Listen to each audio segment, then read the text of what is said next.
তো প্রচণ্ড গরম পড়েছে। এই সময় মহেন্দ্র সিং ধোনির মাথার মতো ঠান্ডা ঠান্ডা কুল রাখার জন্য আমি আপনাদেরকে 5টা উপায় বলবো। উপায় নম্বর 1, আপনি চলে আসুন আপনার ফ্রিজের কাছে, হালকা করে ডিপ ফ্রিজের দরজাটা খুলুন, খুলে দাঁড়িয়ে পড়ুন, আরাম আরাম। উপায় নম্বর 2, আপনাদের একতলার ঘরে চলে আসুন। ঘরে চলে এসে সমস্ত জানলা দরজা সব কিছু বন্ধ করে দিন। বন্ধ করে দিয়ে আপনারা চালিয়ে দেবেন হচ্ছে পাখা। পাখা চালিয়ে দেওয়ার পর আপনারা লাইটটা বন্ধ করে দেবেন, তারপর আরাম করে ঘুমিয়ে পড়বেন।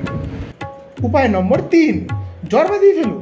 জ্বর বাঁধালে তখন হেভি ঠান্ডা লাগবে, এমনকি তখন আপনাকে পাখা বন্ধ করে চাদর মুড়িও দিতে হতে পারে।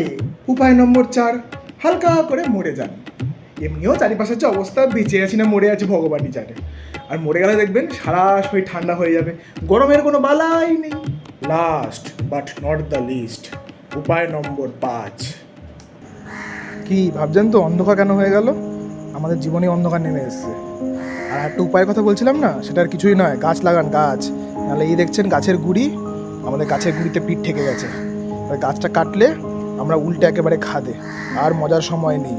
শীতকালেও আজকাল ঠান্ডা পড়ে না, এবারে গাছ লাগাতেই হবে। আমরা সবাই এটা জানি, কিন্তু আমরা কেউ পাত্তা দিই না।